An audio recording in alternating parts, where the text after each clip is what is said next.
Perched high in the hills of Nagaland, at over 1,400 meters above sea level, lies Kohima, a city shaped by time, tradition, and tenacity. Kohima is not just the capital of Nagaland. It is a living canvas of Naga culture, a witness to the scars of war, and a symbol of a people who have preserved their identity through centuries of change. The name Kohima is believed to be derived from Kewhira, the original Angami name for the area, named after the wild flowering plant Kewhi.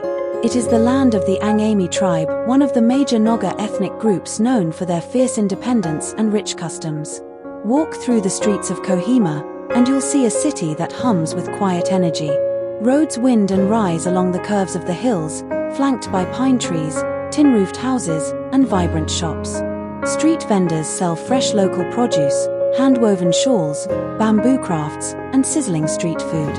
From BOC to Razhu Point, and from the bustling Kaziki market to the quiet corners of Old Minister's Hill, the lanes of Kohima are filled with stories of schoolchildren in uniform, women carrying baskets of vegetables, elders sitting on verandas sharing tales of the past. Traffic may crawl and the terrain may be steep, but there is a rhythm to the chaos, a calm nestled in movement, where modern life meets mountain tradition. Among the many places of reflection in the city, stands one of Kohima's most striking architectural marvels, the Mary Help of Christians Cathedral. Built atop Aradura Hill, the cathedral is not just a religious center, but a beacon of peace and hope. With sweeping views of the valley below, its architecture blends Naga-style elements with modern design.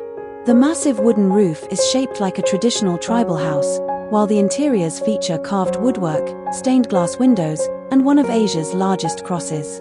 The cathedral was built in memory of the Japanese and Allied soldiers who fell in the Battle of Kohima. Today, it stands as a monument of reconciliation where silence speaks louder than words. But Kohima is also remembered for a defining moment in history, the Battle of Kohima. In 1944, during World War II, Kohima became the site of a fierce and pivotal confrontation between Allied forces and the Japanese army. Often referred to as the Stalingrad of the East, this battle marked the turning point in the Burma campaign. The Kohima War Cemetery stands in quiet tribute to the fallen, with rows of white gravestones lining the green slope of Garrison Hill. One epitaph here has echoed through generations. When you go home, tell them of us and say, "For your tomorrow, we gave our today." Beyond the cityscape and memorials, Kohima opens up to nature's untouched beauty. To the south lies Julik, a serene valley village surrounded by thick forests and gentle streams.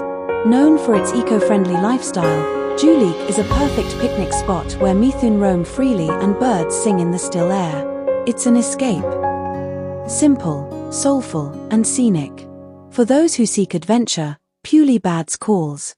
Just a short hike from Jotsoma village, this hilltop sanctuary offers breathtaking panoramic views of Kohima town and the surrounding ridges. Covered in pine and wildflowers, Puli-Bad's is more than a trekking destination, it's a place of myths, nature, and quiet reflection. And towering beyond it all is Japfu Peak, the second highest mountain in Nagaland. Rising over 3,000 meters, Japfu is home to the world's tallest rhododendron tree and offers a stunning vantage point over the Juko Valley. The climb may be challenging, but the reward is an unforgettable sunrise over the eastern Himalayas. Back in Kohima, culture bursts into full bloom each December during the Hornbill Festival. Tribes from across Nagaland gather here to celebrate their heritage with dance, music, traditional sports, and indigenous cuisine. It is a festival of identity, pride, and unity, often called the Festival of Festivals. Kohima may be small in size, but it holds stories larger than life. From the footfalls of soldiers to the rhythms of tribal drums, from cathedral bells to laughter in picnic valleys, every moment here is layered with meaning. It is a city where history is not forgotten, where culture is not just preserved, but proudly lived, and where the spirit of a people, resilient, proud, and ever-evolving, shines through the misty hills. Kohima, where every street has a rhythm, every path tells a story, and every heartbeat echoes the past.